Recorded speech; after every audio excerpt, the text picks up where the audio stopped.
fostering opportunities for leadership for women in the philanthropic sector. Hi, I'm Bill Stanczykiewicz. This is the first day from the fundraising school, and I'm joined today by Dr. Pazit Levitan, who is the Director of Development for the American Friends of the Soroka Medical Center located in Israel. She fundraises in the United States to support that medical center in Israel. And Pazit, welcome back to the fundraising school. Great to have you with us on our podcast.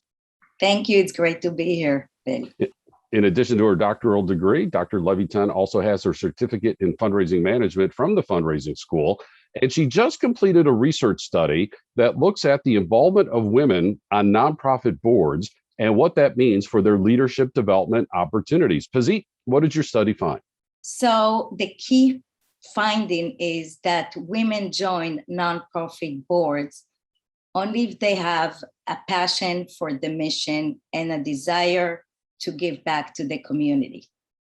That was a major finding. And by understanding those motivational factors, it provides a better platform to work with women when you're doing fundraising, collaborations, or strategic planning. So passion for the mission, how is that expressed? Is the nonprofit reaching out to these women who are interested in serving on boards? So most of the study participants not only said that they have a passion for the mission, but they also indicated that they believe in the organization in advancing that mission.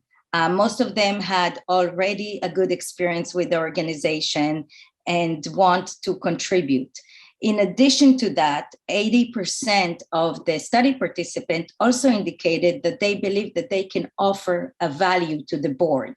So if somebody comes to them and asks them to serve on the board, it would be better if there's some dialogue indicating exactly what type of role they're going to serve on the board and what of their skills and experience is appreciated when coming to the board.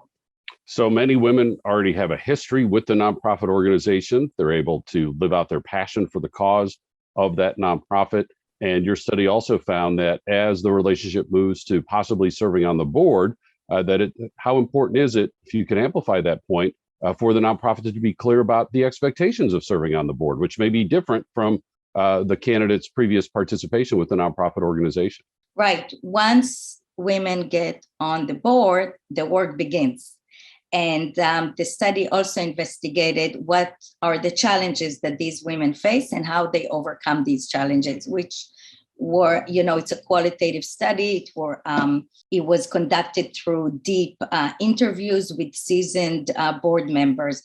And 90% said that challenges revolved around interpersonal relationship and dissension about with peers.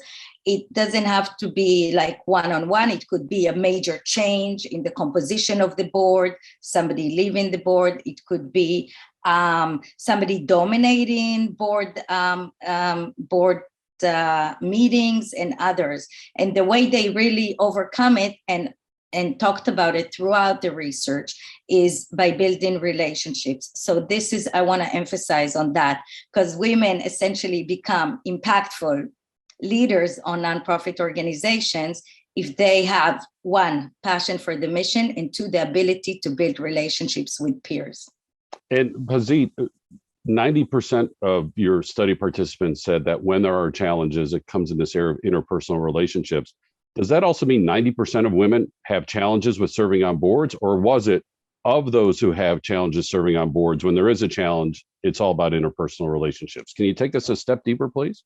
Of the people who already serve on boards, and everyone I interviewed are seasoned board members on at least 2 boards for at least 5 years, voluntary on boards that compose of men and women, because that was, very strict criteria. Of those, 90% described all sorts of challenges, but they all had to do with interpersonal relationships, surprisingly so. Not like the lack of resources or lack of time to do the work, but more, they're there, they want to do the work, and because it's so collaborative and it's such a team, and many times people come from many walks of life, you have to have that muscle of building relationship, active listening. A lot of the women describe that, a lot of board members, male and female, can be dominating, are not used to hearing no, and you just have to build that trust and mutual dialogue, build that dialogue among peers, and do it outside of the boardroom, not only inside the boardroom. Yeah, that wonderful explanation really leads into the question I was going to ask next, and still will, and that is about some gender differences on the board. When you talk about challenges, are the women having their interpersonal challenges with the men on the board, or is it with the men and the women on the board? It doesn't matter the gender, the sex of the other board members. Those challenges are still there. So obviously, people might just think naturally, is this with the guys on the board, or is it potentially with all board members when women face these challenges? Right. It's a great question. Surprising. First of all, I want to say that I did not interview men, so I didn't really compare. And that's recommendation for future research, to see if the answers of the findings among men board members would be different. But surprisingly, most women didn't have problems or a challenge with men or lack of gender diversity. Most women did talk about lack of diversity on the board. That has been a challenge, but surprisingly, it's not only gender diversity, it's also, they talked about racial diversity, even age diversity, but a reverse age diversity of what we're used to in the corporate world, because a lot of people want the sense of purpose and have the availability of time when they're older and kids are no longer at home. And actually, women express we need to bring some younger people, but they don't have maybe as much resources, not time, not money. So, people find it comfortable to actually have their club of, older people. So it wasn't specifically, challenge of men, but women did express the need to promote women on the board, and the fact that in most boards, usually the richer boards and the bigger boards have still less women than men.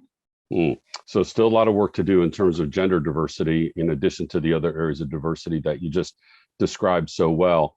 Pazit, what about solutions then? Did your study identify, either from the study participants or your own synthesis and analysis of the qualitative data, what people can do in this situation, whether it's the women themselves serving on the board, or what the nonprofit organization can be doing as women have this challenge, when they have this challenge of interpersonal relationships on the board of directors?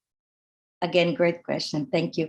So from the nonprofit point of view, and I can say also from my own experience and from the research that, we need to realize that leaders of nonprofits come from all walks of life, not only like CEO or people that have succeeded in the traditional corporate world, but quite the contrary. If a woman was active in her community, in her family, in school, of her kids, she could contribute a lot to the boards with event planning and management and organizing and collaborations.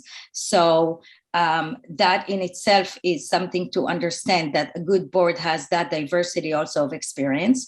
That's one thing. And women should trust themselves more and have more confidence. You don't need to have a glorifying, resume in order to offer yourself to the board. You don't just come knock on the door of the board, of the conference room and offer, but you get more involved slowly. You see something that you champion, a project you like and you're good at, and from that you get more involved. You have informal conversations. And a third thing that women mentioned, if you can get a mentor and do some type of informal or formal learning, as you do in your school so well, but if you can just learn and ask people, for coffee, tea, just to talk about how we can get more involved, how do you become influential board member, what would be the path for it, and what would be some tips. and what to avoid and what to enhance. Those are great, the mentorship. So a lot of these women said that they had a mentor, not necessarily from the board, that really taught them. Some of the women, it was their father or mother, but people had a mentor, good role models along the way. What excellent practical advice based on your research findings. I also want to pursue just the other category of your study. You talked about women joining because of their passions. We talked about a common consistent challenge they might run into while serving on the board. But you also talked about how women tend to join boards because they want to have a community impact. And of course, community impact can happen so many ways, tending to your household and your family members and improving the community that way. Certainly, of course, professionally, expressing, professional skills and doing your work out in the marketplace, voting, being involved in civic participation. And yet women are also finding a way to impact their communities through board service. What can we learn from your study in that regard as women are interested in serving on our respective boards of directors? So first of all, even before I did the research, when I read, in the literature review, I found that there's a correlation between happiness and feeling satisfied and doing something with a sense of purpose. So if you do something you love and you believe in, and you feel impactful, that you are contributing your own impact to changing the world or advancing that cause, it makes you feel happy, and you magnify, you magnet that type of energy, as you do things again collaboratively, in a collaborative way. So that's one thing with that, psychological. Another aspect of joining a board and being, feeling that purpose is really to create new connections, not only personal, but professional, networking, finding interesting people that you may not have met otherwise.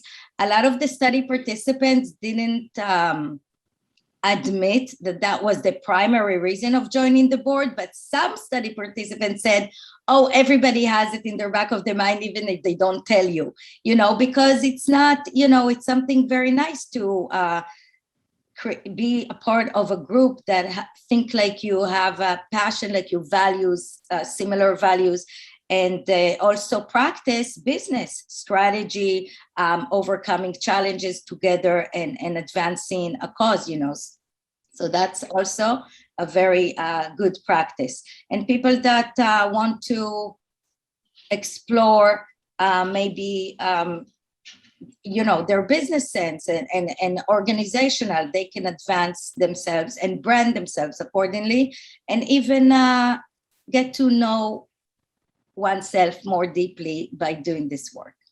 And so through Dr. Pazit Leviton's research here, we can see here that women are pursuing board membership, certainly for professional reasons, to help sharpen their professional skills and network and pursue professional opportunity. They do so for community impact, to make a difference out in the community. They have a passion for the cause and also have that personal benefit of enjoying what they're doing and expressing their philanthropic motivations and values, which of course is consistent with the Fundraising School's definition of fundraising, the gentle art of teaching the joy of giving. We are in the joy delivery business when we're fundraising and providing people with other opportunities, volunteering and so forth in the philanthropic sector. This is what we teach at the Fundraising School in our public courses, which are now in person more often in more locations. And you can find out about those public courses as well as our custom training, which can come to you in person or online. So our public courses and our custom training, both in person and online in the United States and around the world. We have our quarterly webinars. We have these free weekly podcasts, all available on our website at philanthropy.iupui.edu/the Fundraising School. I'm so grateful for our guest today, Dr. Pazit Leviton. She's the Director of Development for the American Friends of Soroka Medical Center and the author of this intriguing new research on women and the reasons that they serve on our nonprofit boards. Our producers today are Mike Anthony and Jennifer Boffman. I'm Bill Stanczykiewicz, and now you are more fully informed on this first day from the Fundraising School.